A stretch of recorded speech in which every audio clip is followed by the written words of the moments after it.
Welcome to the Tourism Hub podcast, a podcast devoted to you and your excellence, providing inspiration and education for the entrepreneurs, experience makers, and excellence seekers of our industry to take your tourism business and career to a whole new level.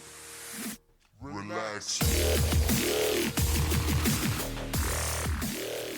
Hello and welcome to this episode of the Tourism Hub podcast, brought to you by the Institute of Excellence, the School for Small Business and Tourism Business Greatness.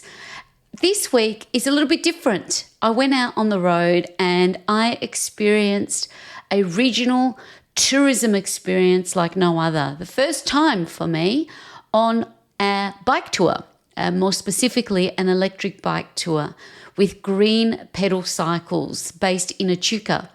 Now, David and Susanna Barry, they are a dynamic duo, as I like to call them. I met them some time ago in a digital program that I run with the team at Tourism Tribe, some 4 years back during the times of the pandemic. And that was during the times when Mr. and Mrs. Barry, the dynamic duo, started as electric bike enthusiasts. They thought, we want to share this with others. And so the journey went, and fast forward this year, I had the good fortune to meet David and Susanna in real life, delivering a quality tourism business program in the wonderful Shire of Campaspe.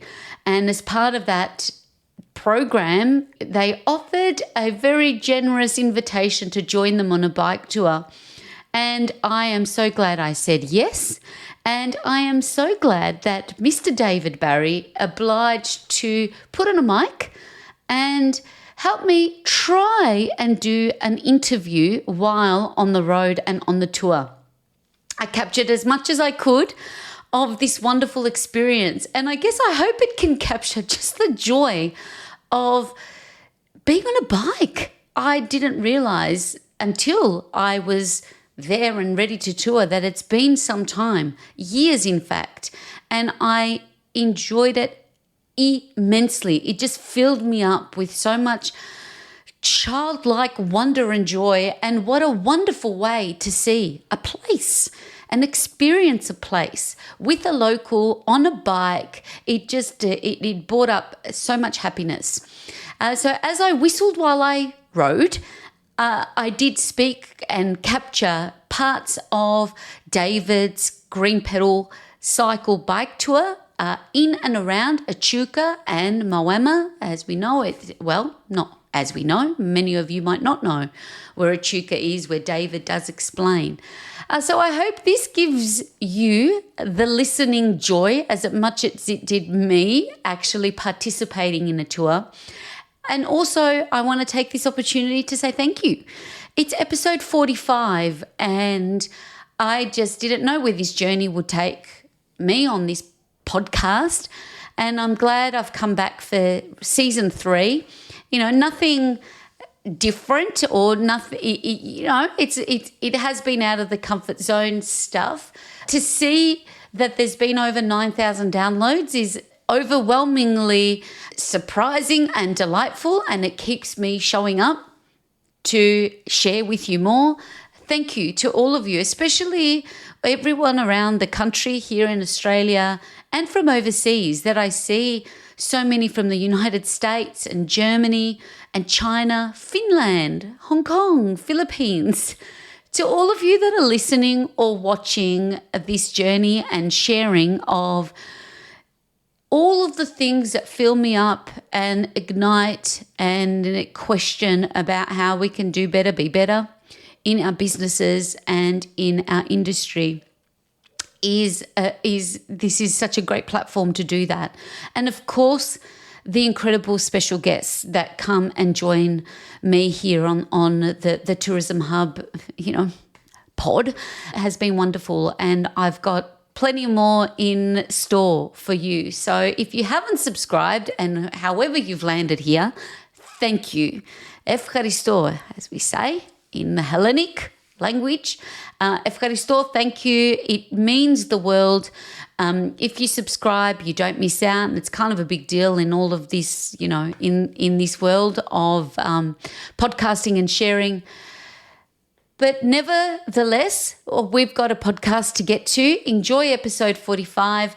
Let me know how you enjoyed this experience as a listener. Now, as a viewer, I didn't go there. I thought I would be really biting off more than I can chew if I tried to do video as well. So it's really for your audible pleasure to come on the journey with me with David Barry, the other half of the Green Pedal Cycle team. Check on everywhere that you are watching or listening to this podcast, that you can actually see that you can actually follow the links and follow the journey. And I've got all the Green Pedal website and social media that you can follow them as well. Enjoy, and I also want to wish everybody a happy World Tourism Week, because it's World Tourism Day this week, that this particular episode, and it's actually really lovely because the theme of this week is tourism and peace.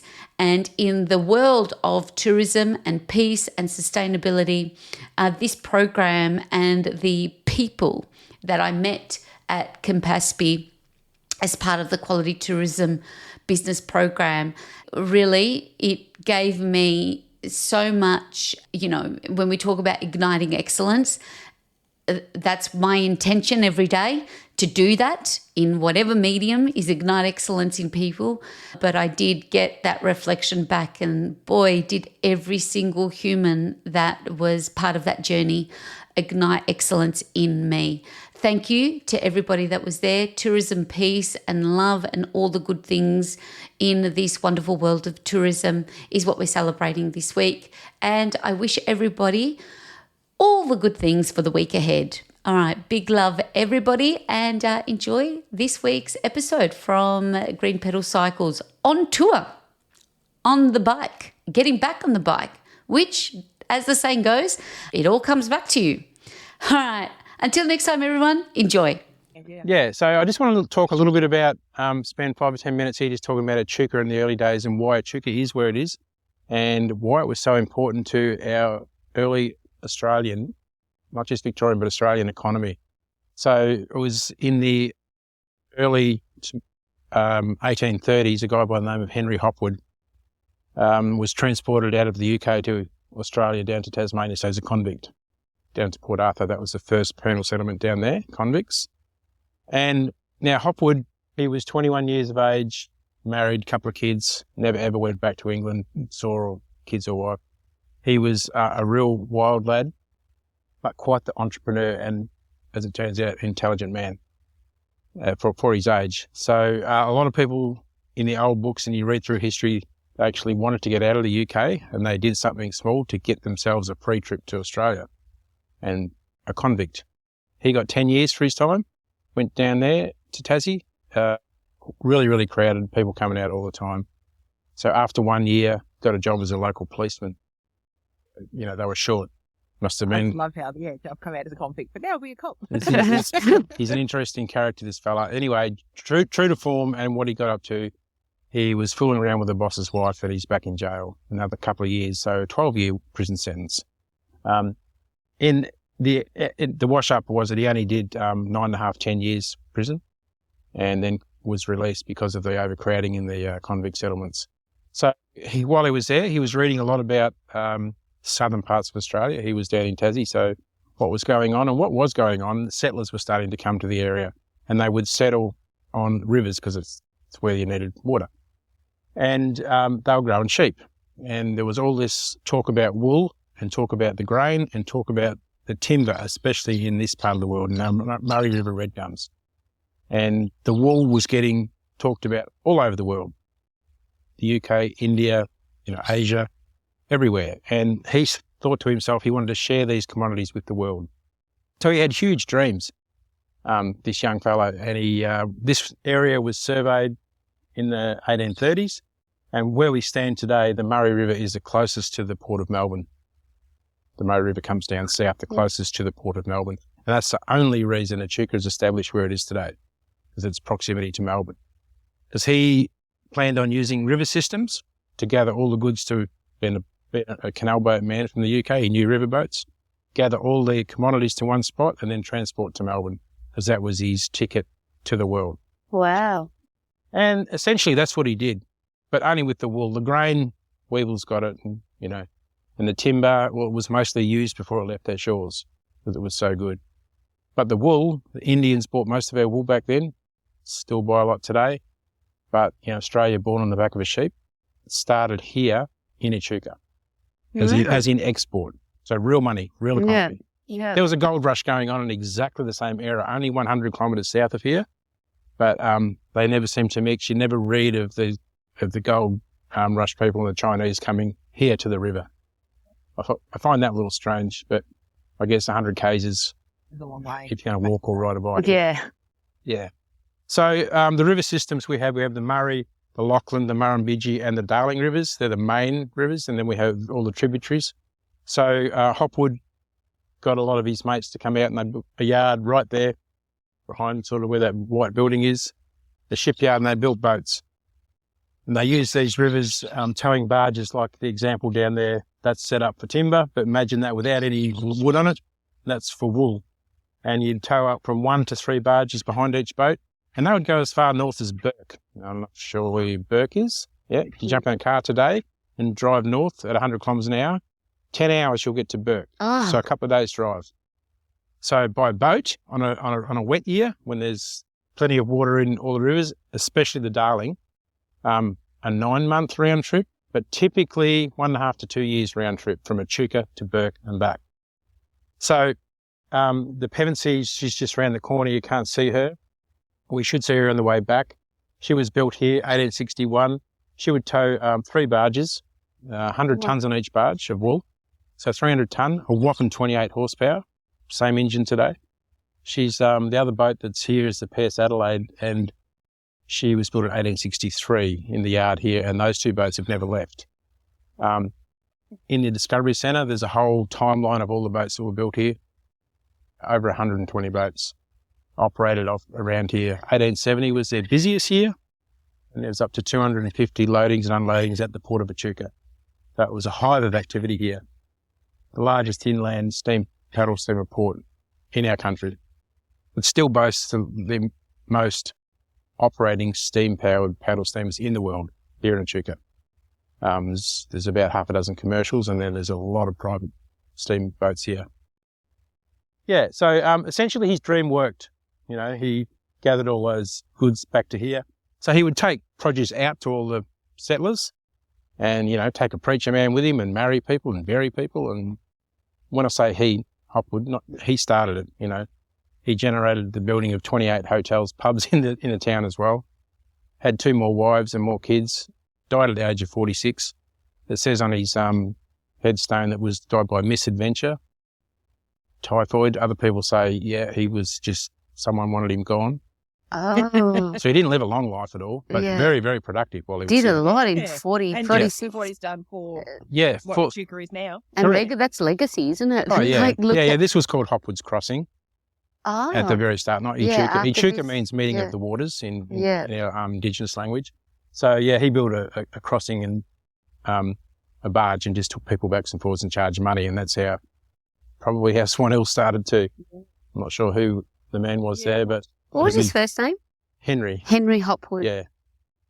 And this would have been in the 1855 he got here. 1855. Yeah, so he was down in Tassie in 1845, 1843, something like that. And what did he do to actually become the convict? Like, was it the first? It was material, yeah. A bit of material. Yeah. So these paddle steamers, that's the Canberra there. She started her life as a fishing boat down in Adelaide in 1910. She was built and come up here around the 1930s, something like that. They burn wood, timber, like that's their fuel right there, stacked up. Just little bits. They're really efficient. That one's about 11 horsepower. She depends how much load or weight you got on as to how much steam you need. So you just put another log on the fire, And if you're taking produce down the river to all these ports and settlers, you don't want to fill your boat with fuel. Yeah. So you're only taking up fuel for a day. So all the way down all these rivers that I talked about, there's really small communities of 3, 4, 5 families cutting timber and selling it to these riverboat guys. So really, really, really remote areas. I mean, you just think between here and Swan Hill or whatever, you know, there's roads, there's places of the river you can't get to. Yeah. So there'd be someone there and they travel around, 50, 60 miles a day, nautical river miles a day. So there'd be someone selling fuel. Today, if you go down there, you'll still find, especially south of, between Kahuna and Swan Hill, I remember. I went down to Adelaide on a houseboat years ago. A big trip, just on and off. We got all the way there, but saw thousands of tons of wood still today stacked up on the bank. Now, that's used, it's free because it's on the Crown land, on the Victorian side.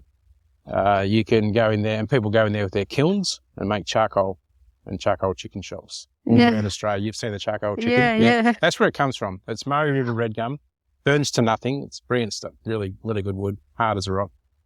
So, yeah, a couple 100 years old, 180 years old, still being used today. And did you say Kahuna, like there's a town called Kahuna? Yeah, it's 65 k's from here. Really? Because I always say you need kahunas to start a business. You do? Yeah, and keep a business. Henry Hopwood, he had the kahunas to do what he did. He did. But there's a kahuna in Victoria.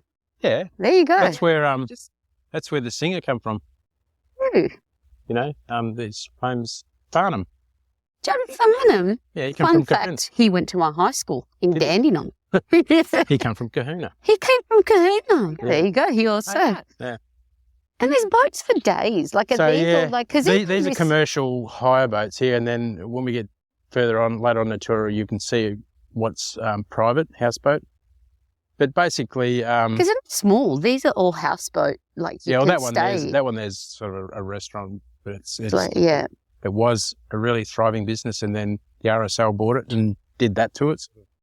Okay. It was a nice old boat. Yeah. And it really hasn't done much good. There's another local fella has just purchased it. So, Okay. Try revamp. well, yeah, I think the word is he might be doing functions and weddings and things on it. Okay. So, Yeah. we'll see how it goes. Ultimate dining experience. Yeah, but people really want something like that for a wedding rather than something like that. Yeah, the looks like- Canberra paddle steamer. Yeah, is pretty. Marianne looked like something that you'd go out to the Great Barrier Reef on. Like Yeah. Yeah. Yeah. boats have gone out onto the reef on it. Yeah, that's what the RSL did, and it really didn't go too much. And it was an so old, it was sort of something like. well, it was a steel boat, but it was painted in heritage, and it looked nothing like that. It was, it's still a diesel boat, but it sort of fitted. Yeah.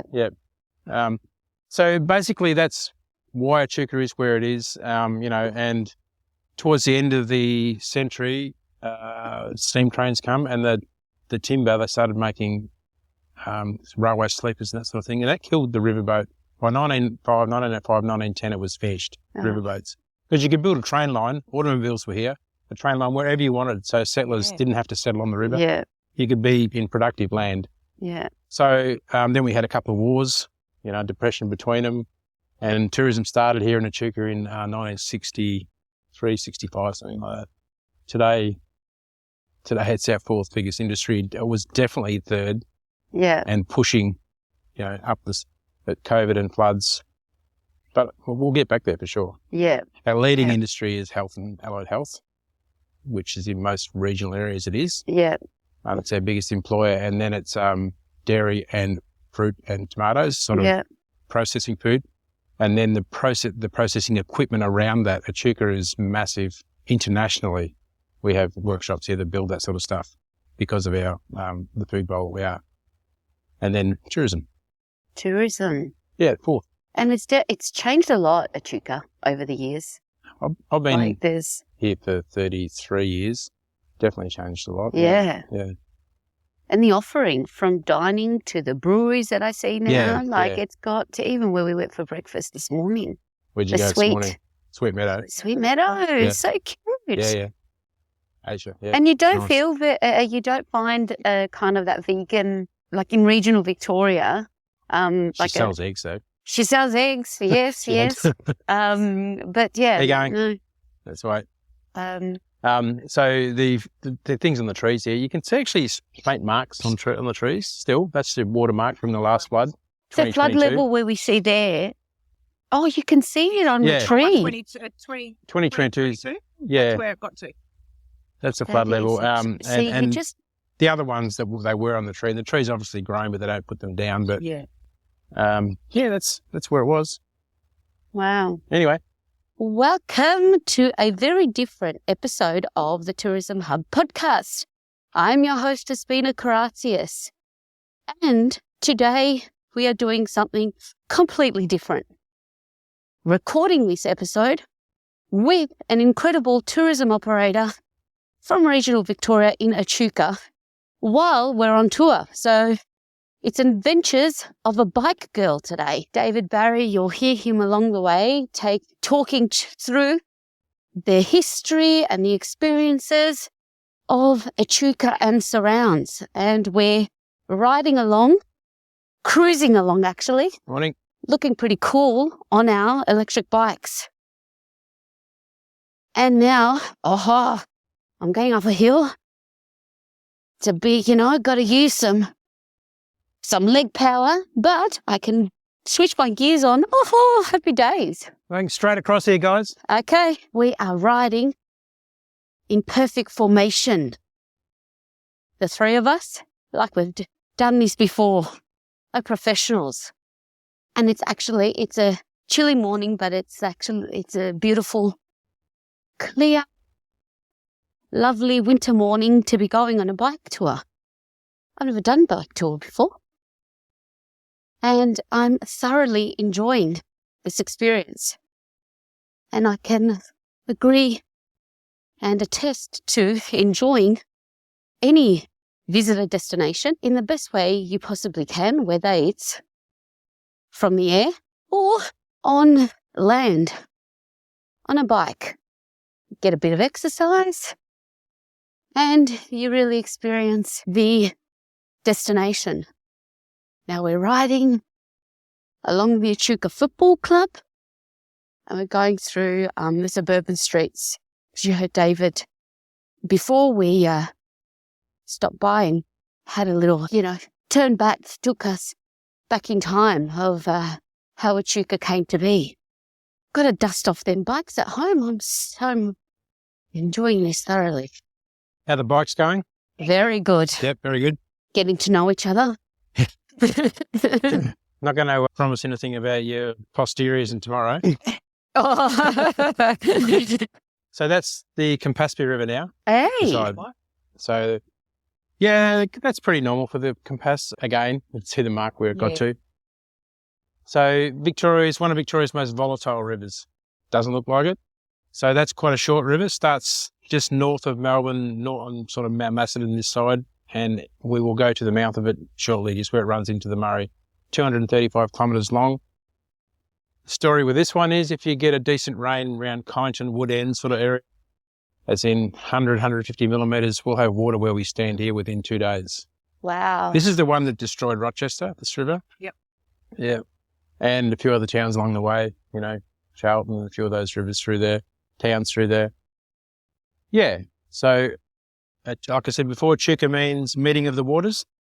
So 3 rivers here. We've got an Echuca. Where we stood in front of the Murray, if you go 4 kilometres upstream, there's the Goulburn River runs in, and now that comes from Lake Eildon, so through Shepparton and that area, and comes into the Murray just upstream of Echuca. This one runs into the Murray downstream from Echuca. So Echuca and Moama in the middle, like a really not a good spot to build a town. It should have been upstream of the Goulburn. And through the floods, it didn't rain here. We had barely any rain here. It's in all the catchments. So of the 3 rivers, rains in those catchments. And the key thing was all the storages or dams were full. So today, they are still all above 96%. So whenever we get a rain, and coming up to September, October, November, is when we get all the water comes down because people want to use it. So they release out of their dams and the snow melts and it rains. And spring breaks. So everyone's just a little bit nervous still. Yeah. I mean, really does it happen when all 3 are full at once and it rains at once? But it's set up, still set up. So people in Rochi, for instance, 9 out of 10 houses were above their ceiling, like their gutter level, just the roof and the chimney shown. 9 out of 10 houses flooded. There's only about 45% back in their homes in Rochester.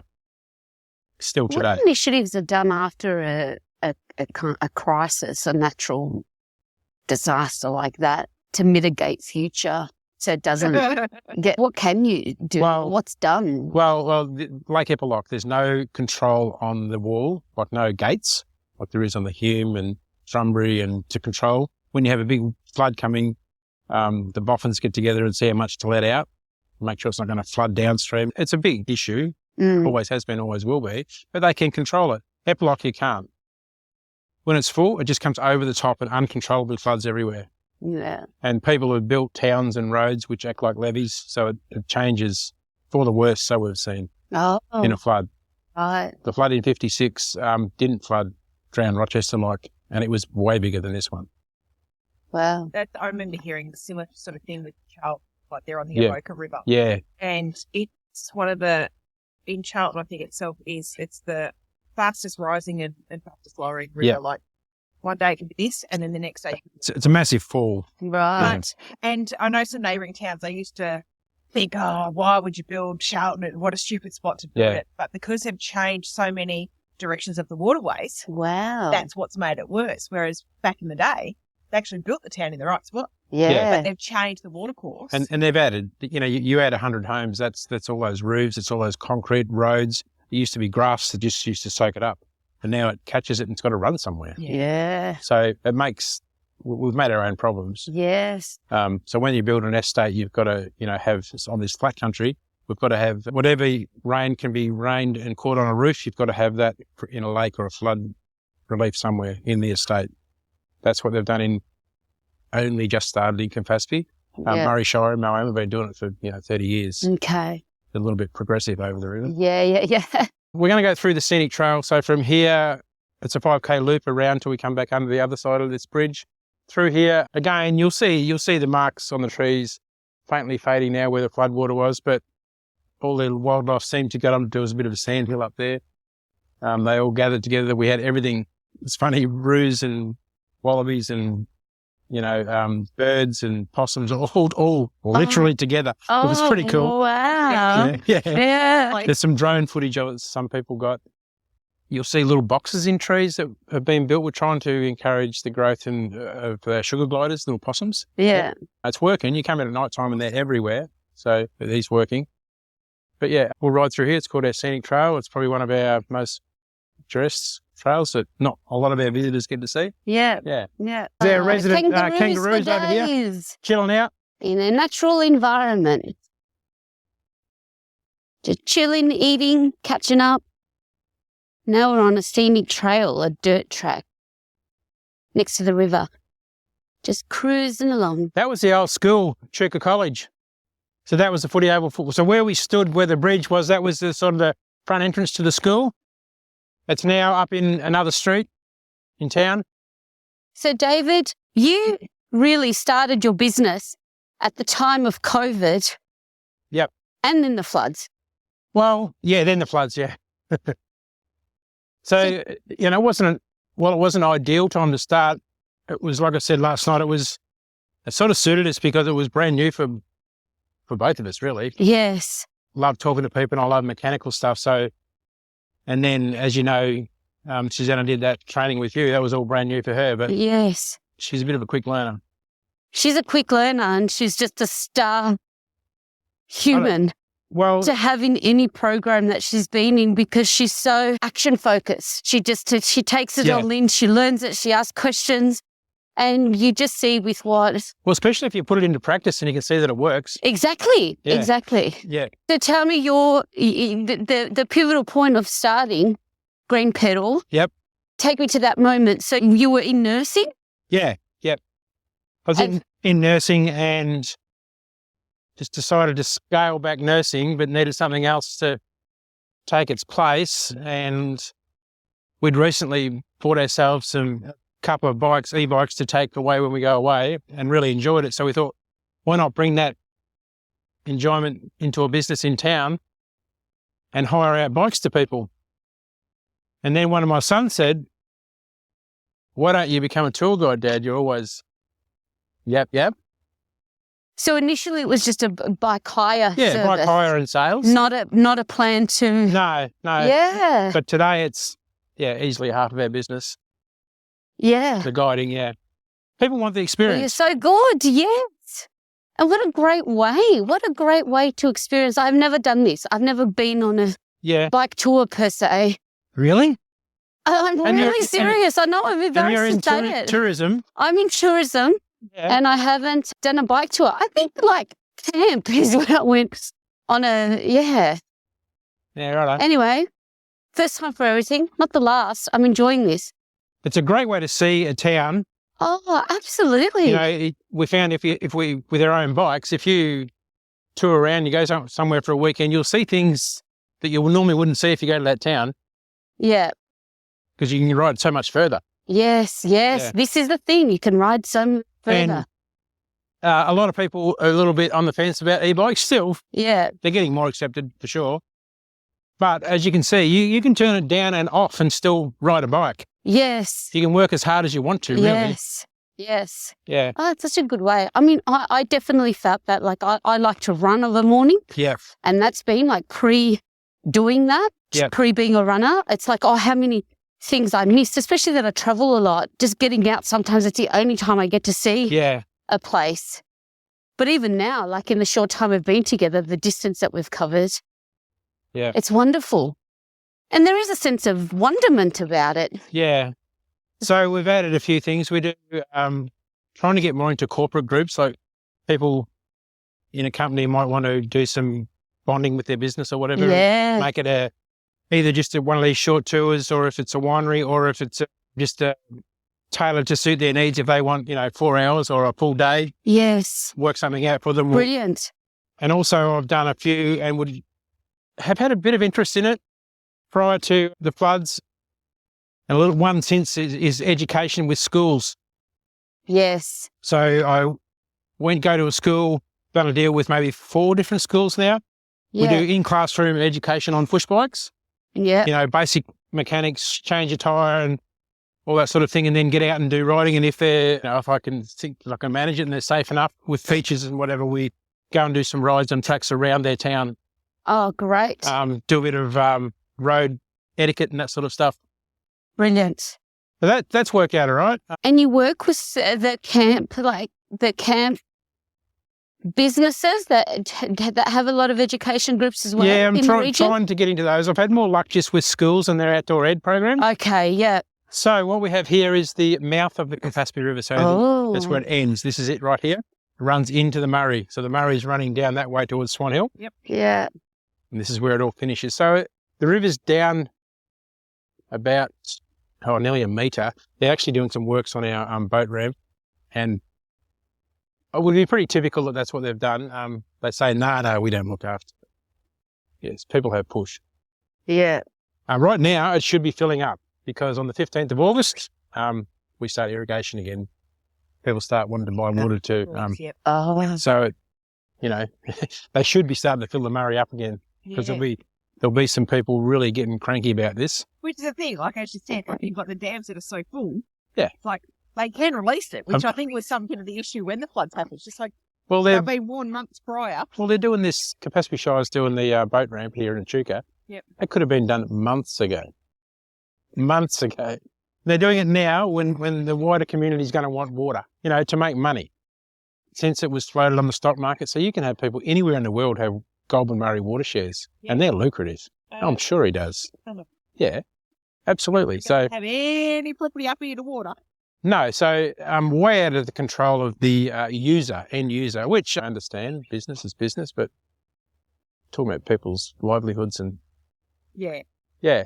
So across the river we have Marul Caravan Park, or Tasman Parks now, so they're private cabins around the edge all the way around, and then in the middle's the actual park. Yeah, righto. That's a really nice sandbar. They've sort of graded it up just right now, but in the summer there'll be anywhere up to 30, 40 speedboats all pulled up there. Yeah, okay, cool. Yeah, and across... Access to go up in. Yeah, that's the park. That's just where you park your boat and ski from here. This is usually a hive of activity in summer. That bank all the way along there will be absolutely back to back with caravan parks and caravans and tents. Yeah, bro. So just free camping. Yep. My boys used to come down here in the summer. Dad, can I take the boat and go and see such and such? And they'd be kids from Melbourne. Yep. Same place every year. Yep. Really? So when they got to mid-teenagers and they've got girls and boys, so I'll come too, guys. Yeah.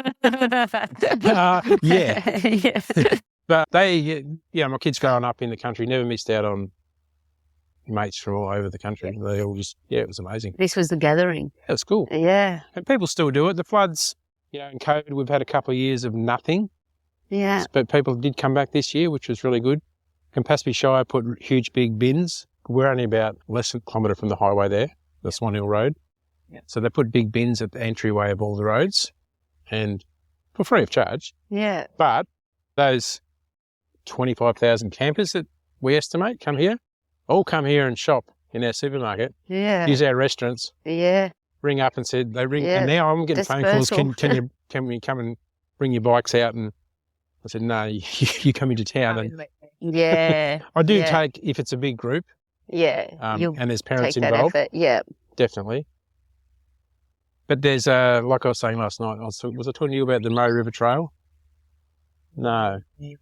The Murray River Trail's been totally funded from Barmer to Barham. Yep. That's going to be really cool. So I've got guys on paddle steamers who own paddle steamers now. We've been trying to get a tour where we do a paddle steamer, a winery and a bike ride, Yeah. like an experience of half a day. We'll take you for 4 or 5 hours and just look after you. Yeah. And you'll get a winery, you'll get a paddle steamer and you'll get a guided tour. Beautiful. But, Packaging 101. but trying to organise that. Yeah.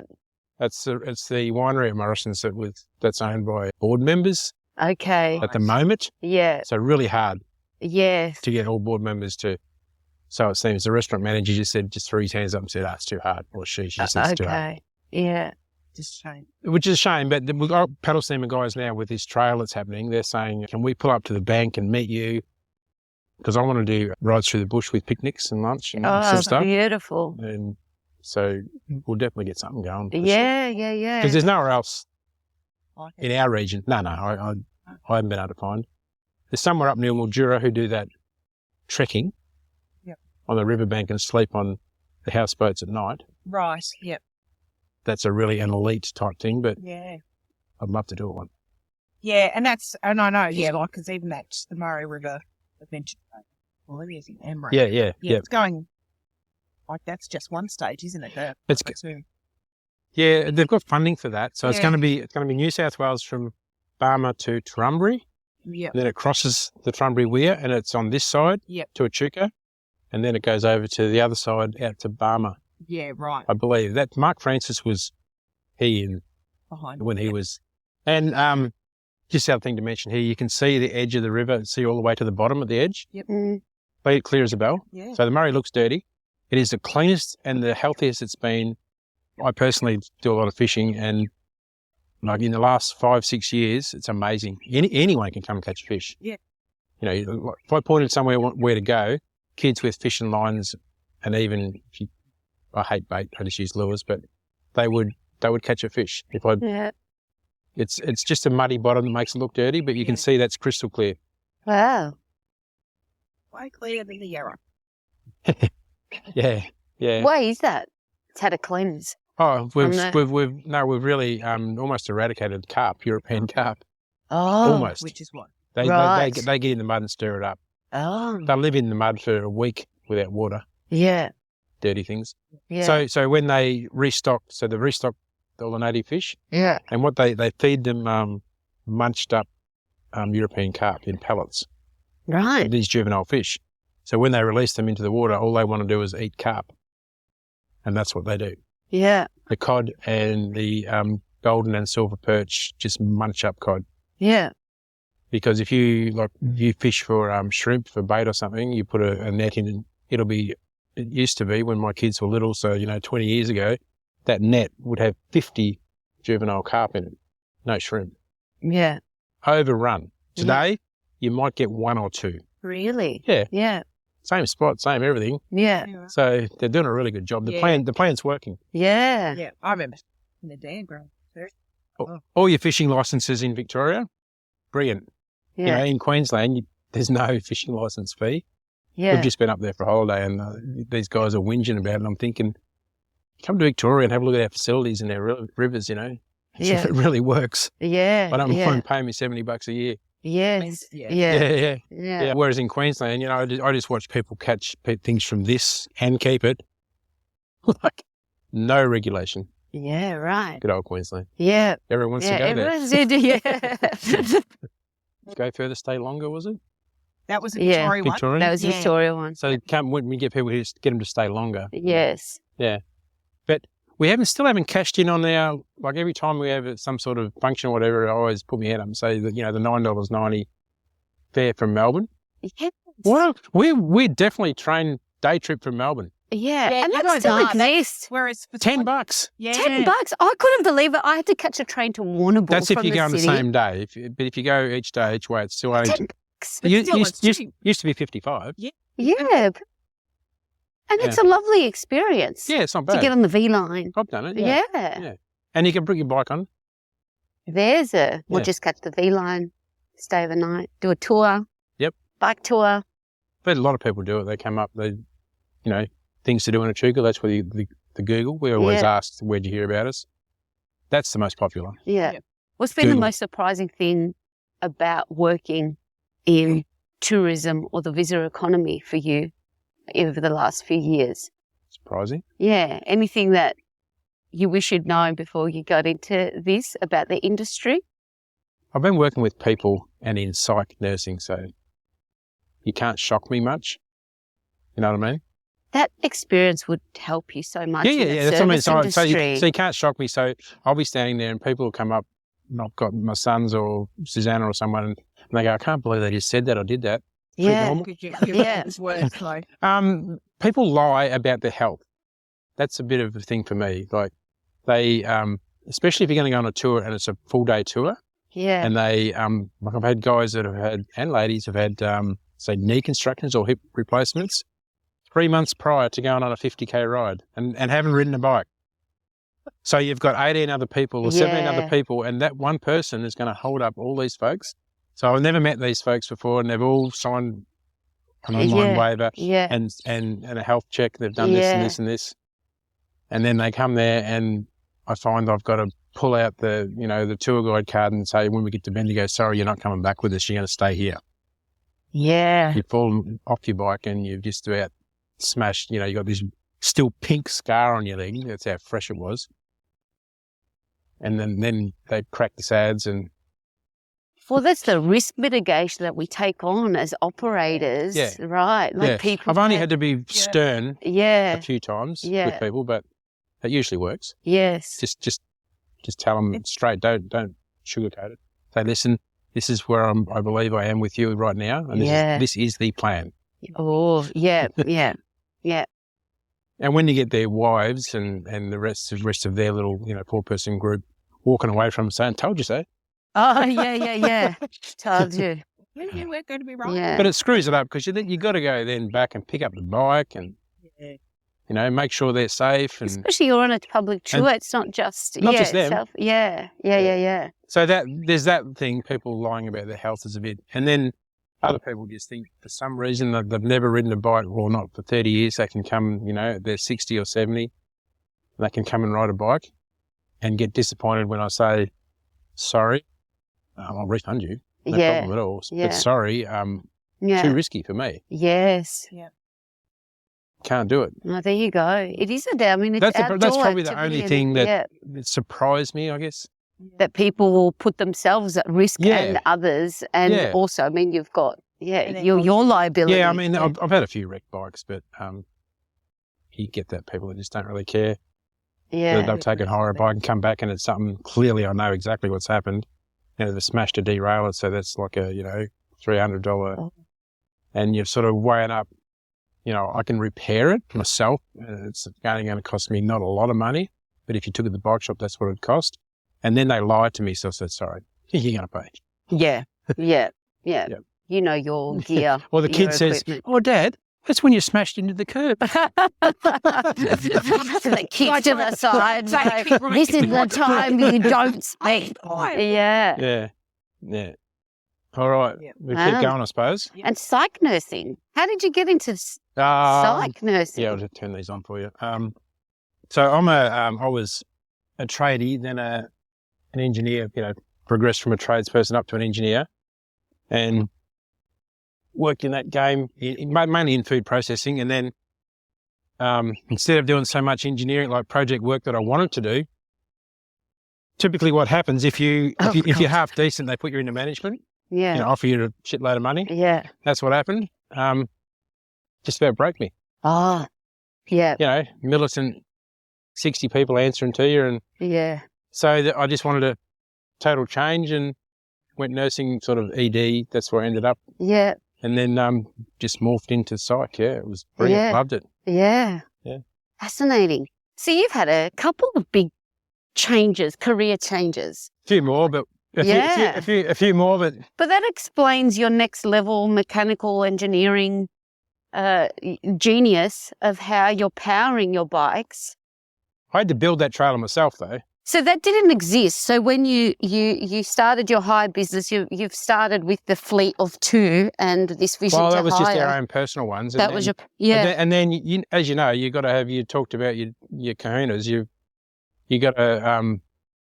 Well, basically, there's not much change out of $100,000 to set that up. Yeah.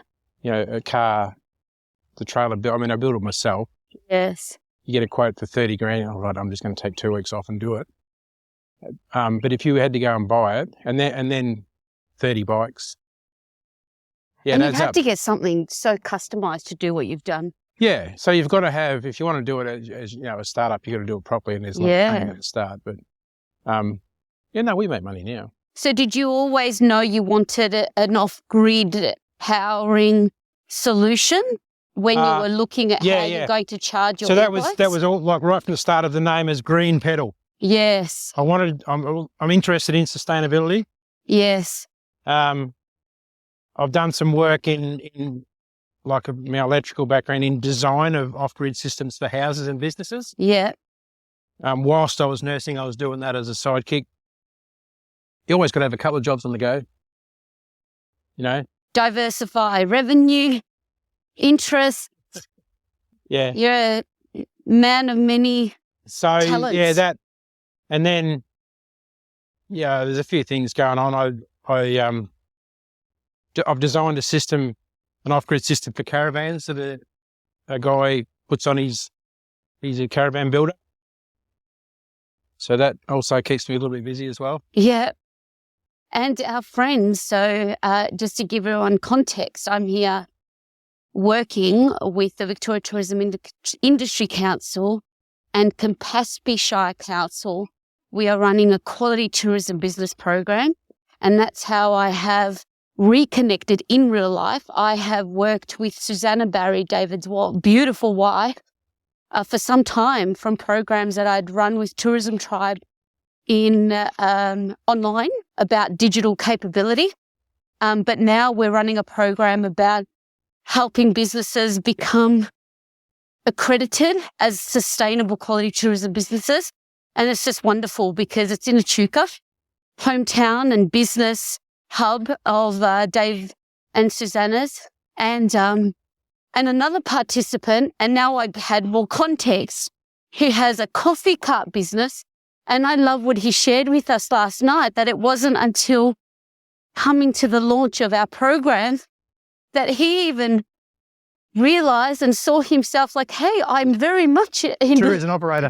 Yeah. I'm in there. And I guess that's the biggest challenge to, particularly in regions, to have all business community recognize that we're all in the business of tourism. Yeah. We all gain, we all benefit. And tell me, so you've also played a role in helping his coffee cart business be sustainable. The coffee cart that Daniel uses, his off-grid coffee cart, so that's my design and build. Incredible. That's a whole other business. So we do have a business behind that called EV Cart Co, which we build and sell these carts to whoever wants one. So you can buy it as a bare bones cart or with the off-grid system in it, or it can be a off-grid glamper that you tow behind your bike and go camping with it or on the road, or there's limit, like it's whatever you want to do with it, really. Brilliant. It's a three-wheeled cart that just tows behind your push bike. So good. Yeah. I'll have to add photos for everybody of your trailer, your off-grid. And how many? What's your fleet? How many bikes is your trailer? So on the trailer holds 20 bikes, but I have bikes that I move So on. you drive with that thing? Yeah. Wow. It's sort of the same length as a medium-sized caravan. Yeah. Yeah. You can take it wherever you want. So corporate functions, I go to schools and Oh, that sort of of thing. course. You're Yeah, total mobile business. Yeah. Yeah. So Desi, where are you now with Tourism Tribe? Oh, look, unfortunately with Tourism Tribe, all good things come to an end. Yeah. We were very fortunate that from a 12-month contract where where I was engaged to work with the team and, we grew together. Yep. Over that, it was just over 3 years that Yep. we were able to do some really, really good work together. But like I said, when the funding is not there, Yep. it's difficult to sustain that relationship. So now I've gone back into my own business. Yep. And now I've got this wonderful opportunity. I feel very blessed and lucky that, sometimes one door closes and another one opens. Yep. And that's how I've had the good fortune to support the team at VTIC with their industry training and development and really tie in this program that I rolled out about 3 months ago. Yep. Because previously accreditation was just accreditation, but now hopefully you had a good first experience last night. Yeah, it's great. Yeah. We can go on a journey to put context and perspective around why we're doing this. I did a sort of a mentoring program 2 years ago with Karen Oliver. Oliver, yes, yeah. another legend. Yeah. That was good value. Really good value. That was a good bunch that we did it with too. Yes. That's what it is, I think, about when I first started out. It just wasn't a thing, Yeah. Industry training and development or training. I mean, training has always been around, but I think our needs as small tourism operators Excuse me, we're just going to stop behind this tree here. Yep. Just come past it so we can see back at the tree. Yeah. So that's an example of a scar tree. Oh, wow. And not the hole, Indigenous, indigenous scar tree, not the hole in it, but just the bark removed. And that's just imagine it without the hole. Someone's just tried to burn it actually. But they look like that just with a V of bark removed. They use the bark for, a canoe or a hut or whatever. But the important part of it, they make a scar tree in a significant part or place. So something of significance happens here, whether it be food, births, deaths, marriages, whatever, something of significance happens in this area. There's 2 more around in the area here. I don't know what the significance is. I do have close relationships with the local Indigenous through previous work that I've done, but they wouldn't really share that. Oh, really? So basically, they're a transient group. Back in the day, they just follow the food around the country.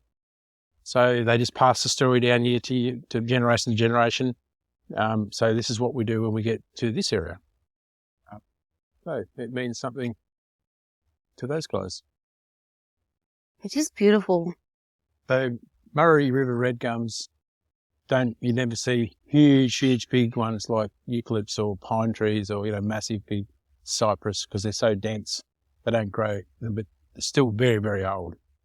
So do you get down to see your uncle very often? I do not get down to see my uncle very often, but you're from Melbourne or Mum, Sydney? I said to Mum, because the thing is, he's hard of hearing now, and she was saying I just can't communicate with him. Is it Leo? With Leo, yeah. Yeah. Well, he's so she calls him, and there's always something that he's lost or. Yeah, righto. So I said to her next time. So who David is referring to is my uncle Leo, my mum's brother, who has lived in Echuca for many, many years. So I have fond memories of visiting Uncle Leo because he was our country connection. He would always have like random stuff like dams with a boat that we would go on or, Yeah. dirt bikes. Like, so we didn't do any of that living in suburbia. And before he came to Echuca, he had a farm, like a working farm that he looked after in Rochester. Oh, okay. Yeah. So, Dairy. yes. Yeah, right. So milking cows, it was just the best memories. Yep. And so this is it. So now having reason to come back to Echuca, and I'm back in a couple of weeks. And I'll be alone then with, so I said to Mum, she should come with me and we'll go hang out with him the day after the workshop. And that was just lovely to see that everybody. Yeah, well, most people would know Leo. Yeah. And the kids, she does a fantastic job with those kids. Oh, and that's, so, we talk about accessible tourism and living with a disability. Yeah. We never saw Christian, my eldest cousin, and of course Victor is the youngest of the three, who's diagnosed with autism. He's with works with Vivid. So they're on a cleaning group every now and again. They walk through town. And yes. I've known Christian I actually worked in the disability sector at one stage years ago, just as a carer, like after hours and weekends. Yeah, right, yeah. So I used to have a bit to do with him with swimming. And he remembers me. He walked past. Yeah. Yeah. Well, that's because I've known he's worked in a laundromat for many years. Yeah, he does. And just to hear that was really notable, how many businesses really having, an inclusive approach, like Veronica, who was sharing last night, which I thought was fantastic. So when Julian from Billabong, when he said, I used to manage the laundromat, I said, oh, you must know my family. Yeah. And as soon as I mentioned Christian, yeah. So I'm looking forward to seeing them because Christian especially, I've seen Uncle Leo over the years when he comes to Melbourne. Well, Christian he'd have to be 30. He's in his 30s, yes. With my oldest, Nick, is 31. Yes.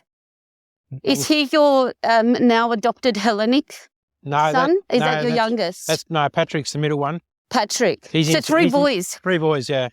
So I've got two in town, one in Moama and one in Echuca. Yeah. Sam's over in EOS at the moment, actually. Oh, really? On holiday, yeah. Another fun fact. So when Dave's wife, Susanna, said, I'm going to Greece, I'm like, wow.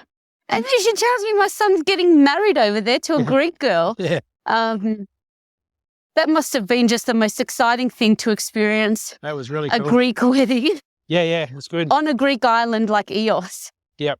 So did where did they meet over there? On the island, yeah. So, morning. Yeah.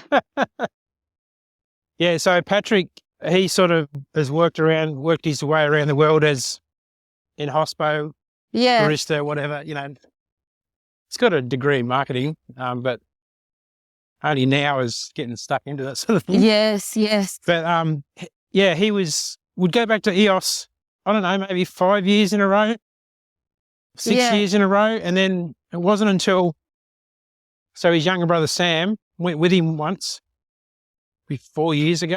Yeah. And they get off the boat and this girl literally jumped into Patrick's arm. Yeah. And Sam's going, who is this? What do I know about this one?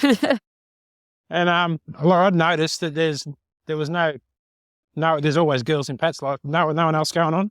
Yeah. So clearly something's been going on. But yeah. And the rest is history. Yeah, she grew up in Athens, just near Piraeus to the port there. Amazing. So you were saying earlier, which I thought was a really interesting point, I think, entrepreneurism in our industry or starting a new business. Yep.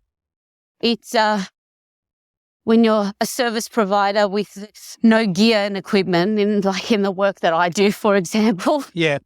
But in a tour operation, particularly when you're dealing with an outdoor activity, you do need a bit of capital You do. behind you. You do And need- you were saying, yeah. it's not something, or you would have an empathy for someone younger at a different stage of life.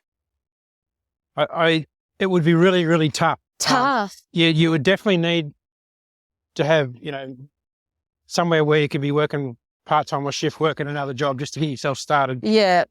Any startup's tough and hard to get going, but we're lucky in Echuca. At this point, I don't have any opposition in doing what we're doing. Yeah. That's a question I get all the time when I can't offer something to someone. We've got the calendar booked out because we're Yeah. away or something. Yes. Oh, who else hires bikes? Well, no one. Oh, I'm sure it's going to happen soon. yes, yes. And when it does, I'll just have to be on the job and Yeah. collaborate with them. Yeah. Oh, look, it's good for everyone. If Yeah. that does happen, it means, it's a credit to you. And it's good to be the first one. We'll just go this way. This is How are we going for time, quintessential Desi? remote working and an office with a view. How are we going for time? I'm scared to look at my watch. Saki, I Sorry. have to stop. It's 10:30. 10:30. So, Okay, yeah, we so better for- head back. So from here, normally I would go up and over the bridge. Oh, okay. So Otherwise, if we head back and don't do that, It's we're still I can going. 5 minutes, Oh, okay. but I can condense it and we can just do that right if you just want to keep riding. Because it really is a nice view. I can do that in 15. Oh, let's do it. Yeah. We're here. Yeah. All right. When in Echuca, live it up and go over the bridge. So that's the works they're doing on Yeah. their boat ramp. Nice. Long overdue. I was about to say, it looks like a place that a boat ramp should have Yeah. No, existed. it's a boat ramp, but they're going to take the concrete further in and have a floating dock as well. Nice. Just going to turn right here, Olympics 2028. back in Echuca. What you reckon? event would this be? Scenic riding This would event. be scenic riding. Yeah. with green Wouldn't that pedal. be cool? Yeah. Well, they're doing every other sport at the Olympics. That's right. Skateboarding. Yeah, but that was an epic. Like the Oh, yeah. 14-year-old, I saw that in the news this morning. How'd you be? It's At incredible. 14, eh? Amazing. Let's see how long I can last on manual mode. No, we're going to go up a little bit of a hill here Yeah. and then turn right and head up there. So Oh, I'm going to Either- put the either go escalator down- on. either go down gear or give yourself some help. I'm we- asking for some aid. So we're just going to cross the road here. So just make sure we have a good look Yeah. because it's a little bit blind. Yeah. I won't do We the are stand clear? maneuver Clear? like you are. Clear. Look at our communication. And turning right. Yeah. Oh, look at that. E-biking. Notice I'm not panting while I'm going up a hill. This would not make good audio if I didn't have my friend here. And what a stunning day to do this. Oh, how delightful is this? I'm using my full advantage of the Full assist. electric assistance. And now we're about to go over a bridge. The uphill is over. Okay, I can do some work now. Happy days. We're definitely warmed up now. And now we're right on top of the bridge with the majestic view of the mighty Murray. And to the right, and a big freeway to the left. Oh, there you go. Even my watch is picking up that I'm riding now. Took a while. Oh, what a view. Yeah, we're going to stop just up here. So good. Stopping. Yeah. This is definitely a selfie spot. We can come up and park on this side. Yeah. Get around us. Ooh. So first of all, welcome to New South Wales Oh. because technically they own the whole river Yeah. and that bank as well. So Wow. given it's the Murray River, we're in New South. There you go. So I've crossed I the was saying border before, today. That's all the private houseboats up until the two-storey ones. That's the commercials. Wow. So between here and Torrumbury, there's around 220 moorings on the bank. that, and then in the marinas, like Deep Creek alone has 105, 110. Wow. And there's a couple of other smaller marinas on the actual river. So a big industry and totally all self-contained houseboats now. You can't release anything. You know, I built one that's just down there back about 28 years ago when we first come to town. Wow. Built a houseboat and we had it on last year. So we drew the kids up on the river. It was the best. Wow. But it's really cheap, you know, $1,000 a year for a mooring, and it's a great holiday. It's just so this is a $130 million project. The bridge, both bridges over the Campaspe and the entry roads either side. Amazing. Both governments and federal government. So in 70 years, there's been a couple of goes at getting this bridge. Yeah. But this time, everything lined up perfect. It was good. Yeah, the guys from Murray River Paddle Steamers, he was telling me the other day. Yeah, brilliant. Loves them. Yeah. Yeah. I'm thinking, know all about those guys. Yeah. Yeah. So good. All right. We'll keep going. All right. What I'm learning on this experience with David and the business that he's built with Susanna is a business that started with a personal interest in getting out and enjoying the outdoors on their own personal e-bikes. And that is just such a key element to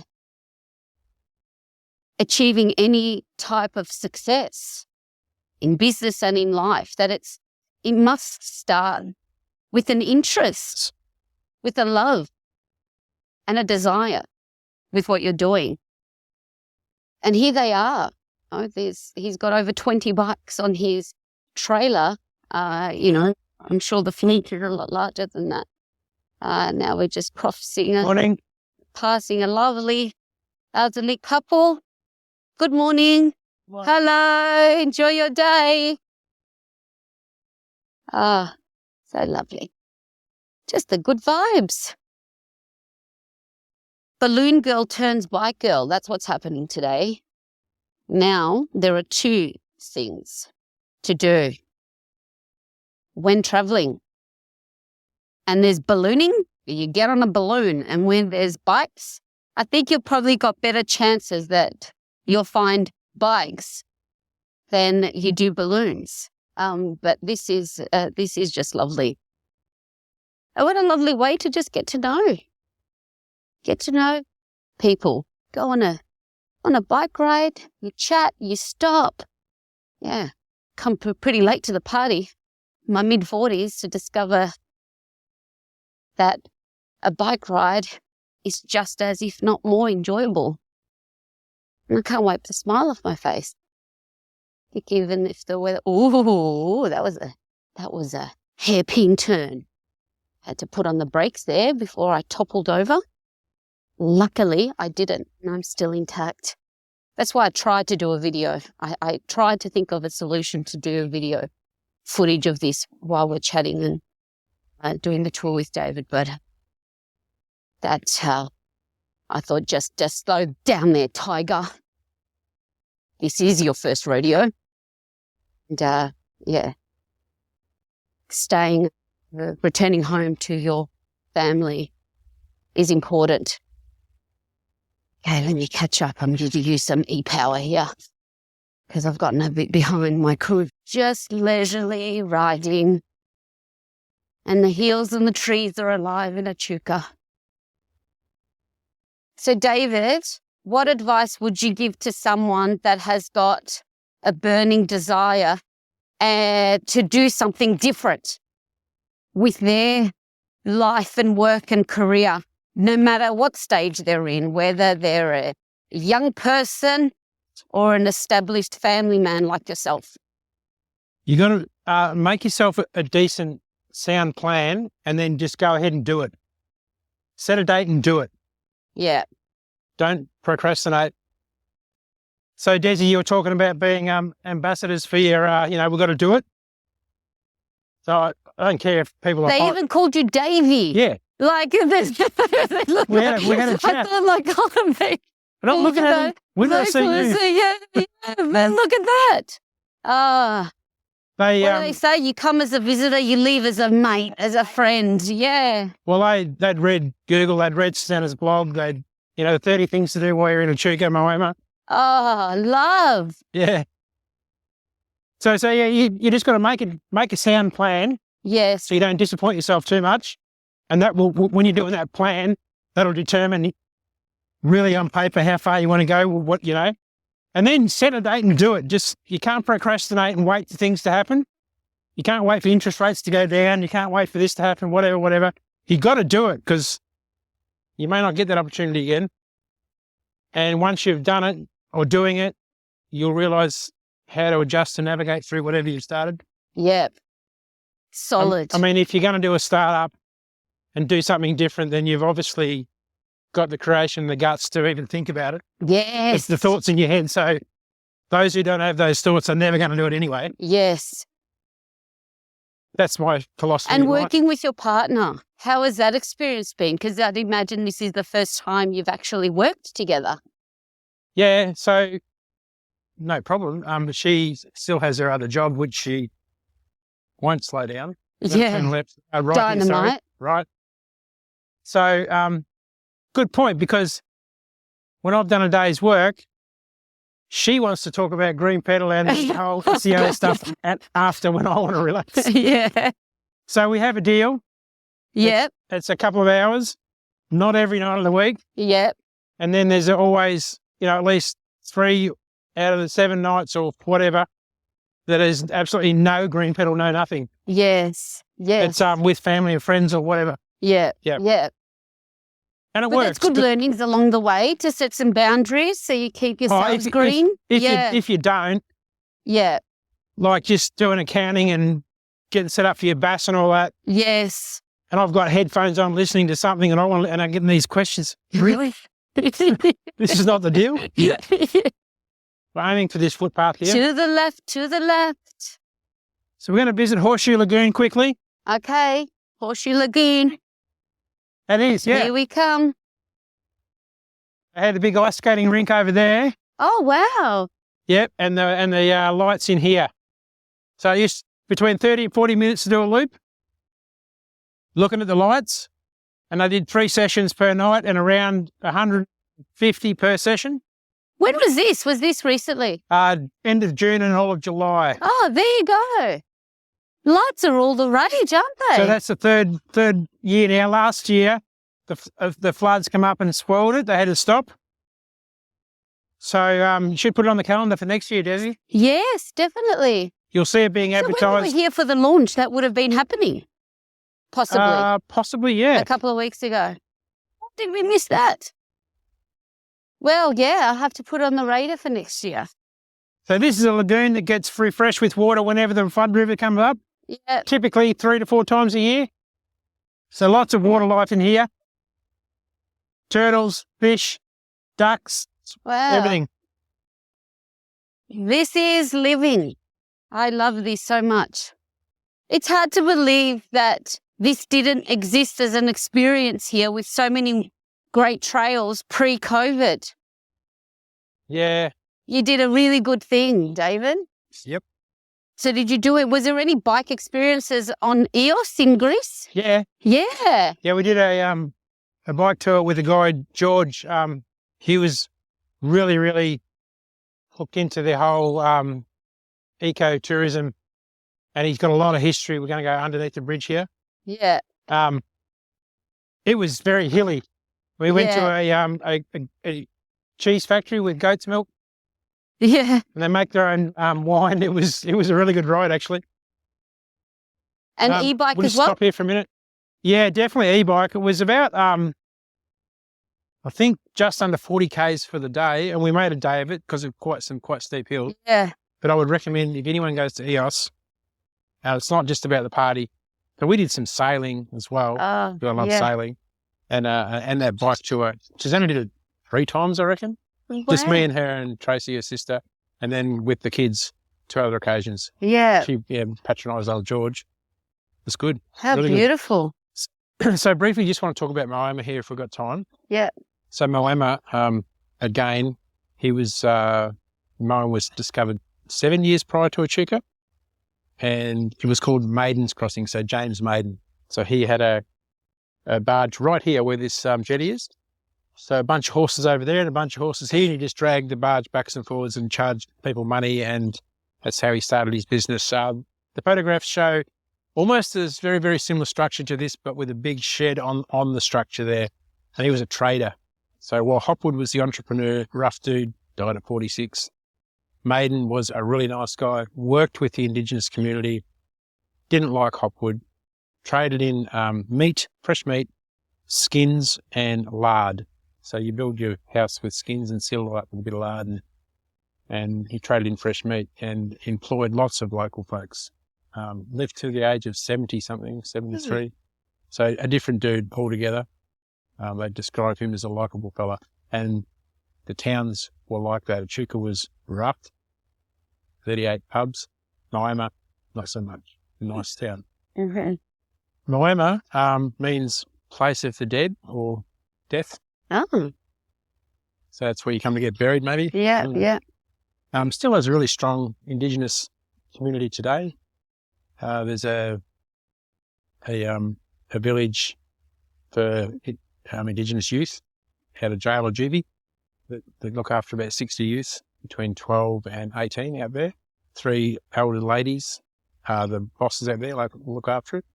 They get a fraction of the cost of funding, even though it's New South Wales, to what Victorians get. Yep.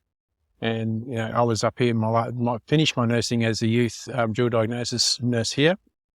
So I had a lot to do with these guys, and they do it so much better than we do out there. Mm. I used to take bunches of dudes out there on buses just to visit and, see what it's like. Moama has always been the much smaller town, but today there's plans. It's got around 15,000. Echuca's about 17,000. There's plans now for Echuca and Yallara coming in from Melbourne side for another 15,000 people. They're just developing the land there, so almost double the town. And Moama's got plans for almost the same. So it's going to be like a regional city before we know it. It'll be great as long as infrastructure grows with it. It will be great because, it's going to take less and less time to get to Melbourne because the roads are going to be better and bigger. So we'll have more visitors here for sure. But right now, we get a big weekend. We've just had the winter blues, and you get the Southern 80. There's almost 2 functions every month, except for August. And the town struggles big time with our infrastructure. Yeah. The new bridges made a difference, but on Southern 80 weekend, if you're out at, say, Three Black Sheep in Pericooda Road, like Moama for breakfast, it could take you 3 hours to get back to Echuca. If you're in a car, we ride our bikes everywhere, but because of our roads. Yeah. How does that impact the regional events for your as a tour operator? I don't even really go down on that weekend because it's not our crowd. Oh, really? Typically, so it doesn't. They're petrol heads, and they drink lots and lots of alcohol and right. different demographic. Whereas winter blues, those folks are, 30s through to 80. Yeah. And they'll definitely want a bike ride in the middle of the day. Yeah. Break up the wine and Yeah. Definitely. And the Murray River the Riverboats Music Festival. Yes. That's a big weekend for us too. Yes. So it depends on the demographic. They're trying to make it family friendly, the whole race thing. But honestly, I don't even know whether it'll happen again. Well, there was a person killed this year. Really? One in Rockville as well, yeah. So there's been they've put a ban on it at the moment. So is that an intoxication alcohol induced? No, races. No, races. Actual races. Boat races. You tow 2 skiers. The one at ski Rockville. racing. Ski racing, okay. Yeah. So the one at Robinvale this year, it was a father. He was only helping out on the Saturday. He was meant to be racing with his son the next day, and he helped a team out to race on the Saturday. And they're still not too sure if he had a heart attack before he fell, which resulted in it's extreme. It's really extreme. So the open class, they're doing 200 kilometres an hour plus 2 skiers behind a boat. On a river. So is this where they do the jumps? No, just skiing. From- 80K. Racing. From Yeah. Trumbury to Echuca. It's a timed race. They get up here in Wow. under 30 minutes, 80 Yeah, kilometres, so yeah. average more than 160 kilometres an hour. So, when I first started nursing, I worked in ED here and it turned me off ED the whole, that weekend and other weekends. Oh, what would come in Oh, from just that horrendous event? stuff. I mean, it's just a job for me, and that's why, I love nursing, and I was a reasonable nurse because it was just a job. I didn't get emotionally attached to. You need really. that, don't you, for Yeah. that job? Yeah. Like So it comes in, and my job is to, make them live, or till we Yeah. can get them on an airplane, whatever. But that, honestly, it was just horrendous stuff used to come in, just smashed. And then every other weekend here is houseboats and men my age who love to get drinks and go swimming off houseboats. What? So males from 40 to 60, that's the demographic here, that there is constantly really bad accidents and death the whole year. We'd love that to stop. Yes. Like the Southern 80 community, they're trying to get it family friendly and stop the yahoos drinking and carrying on watching it. And, Yeah. But it's a bit of a struggle. Yeah. Yeah, I reckon It's a Rockvale's a culture. little bit different. Like they have, you've got obviously Ski Race Victoria organising the race, but then they've got the Rockvale Ski Race. Yeah. And they've got, so they continued, the accident happened Saturday. They still continued their activities on the Saturday and the Yeah. Sunday. It's all free to the family. So they have so many family activities. Yeah, they could do better here. So, but yeah, they continued on because it was a free event to attend, and they're like, well, we've got it all organised. It's all here. We're still going to go. They did contact the family of the We get guy who 60,000. passed away. 60,000 visitors Big. over the 4 days. So where do you fit them? Yeah. They're mostly on the riverbank, Yeah. camping. Yeah. All right, from here we're going to ride out and back up over the old bridge and then back around to the trailer. Okay. Sorry, Old bridge? about my Same time. bridge? No, the old bridge. we Oh, call it. another bridge. The one we come over was the new one, or the Dun- Oh, or the okay. Yeah, because I'm Dungala. thinking that's new. Is that? Dungala. Yeah. So this is our old one. As you ride over it, it was built in 1870. Okay. And it's still being used Oh, today. there you go. Yeah. We've earned our cookies today. We've earned our cookies. That is for sure. That's what's just filling me up with joy. That cup filling moment, that how can we be more intentional to give ourselves experiences like this? Two more We coming. don't necessarily always have to travel far to do this, just in your everyday life. Now, here we go. Okay, let's navigate. Hello. Good morning. Hi. Oh, thank you, sir. Struggling there. Hi, how you doing? Well done. Just meeting some walkers along the way. Beautiful country vibe. Ah, there you go. They had a run on the weekends, just on Sunday. Looked like fun. So I can say I've been to Victoria and New South Wales today, just by crossing the bridge right on the border.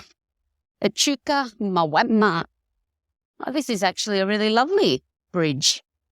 There's just something about the old builds that exude so much character. You know, new bridges are lovely, but this old bridge certainly brings another element of architectural joy. I really wish I could sing it. Won't for you.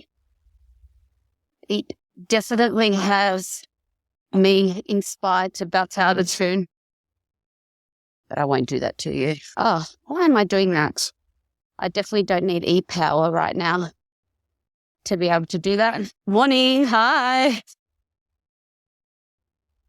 I've really fallen behind now, chatting to myself.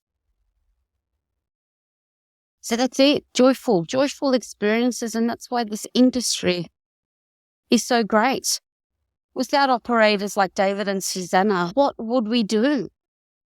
I mean, I'm sure we would find plenty to do, but you can understand the benefit and the value of the small tourism business operator and what they bring to a regional area like Echuca for the visitor experience. But like we heard from David, it's not just for the visitor, also for the local community. When you can educate young children, and also this is such a light adventure activity, apart from, his passengers that are telling fibs about their health ailments. That's not cool. But it also does lend itself to risk management and eyes wide open in being able to have plans and strategies to have that level of confidence that David has to be able to say, hey, ma'am, buddy, we're going to have to end this here. Well, thanks for joining, guys. That was delightful. Thank you. Hopefully you don't get Thank too you. sore. It was worth it. Well, Worth the sore butt. Yeah, You'll remember what you've done. it was That's worth one good it. thing. Yeah, that's it. Yeah, unforgettable. Hey everyone, it's Despina Karatzias here from Institute of Excellence. Guess what? I have some huge news. The countdown is on for this year's Australian Regional Tourism Network Convention, also known as the Art Convention, and it's in Mackay, and it's happening from Wednesday, 9th of October to Friday, 11th of October. Now, I'm thrilled to announce that I'll be back on the team as your go-to person for all things social media, content gathering and sharing from this really incredible regional Australian event. And it's your chance to get up close with Australia's top regional tourism leaders, and I want you to join me. So you heard right, I've got a full convention registration valued at $1,500 to give away. All you need to do is get yourself to Mackay, your flights, your accommodation, I'll take care of the rest. The registration, the coffee, the meals, and of course we'll have plenty of time for brainstorming and creating future ideas and some social media magic together. So imagine this. Coffee catch-ups, exclusive access to all the sessions, and hanging out with yours truly, and not to mention some seriously fun content creation moments. So, how you can grab this golden ticket?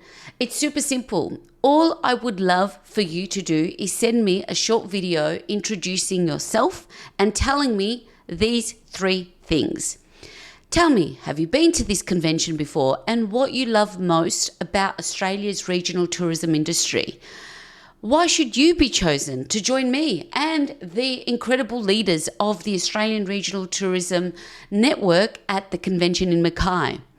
And most importantly, how will this opportunity benefit you and your region and your business and your organisation? So hurry, submissions are due by midnight this week on World Tourism Day. Of course, that's this Friday, 27th of September. How do you get them to me? You can DM me wherever you've seen this video or send it straight to hello@instituteofexcellence.com. I'm looking for someone that brings the energy, that's got drive and ready to dive in to the world of regional tourism over these 3 days of the convention and help make it the best art convention yet. Can't wait to see your videos and meet you in Mackay. Relax.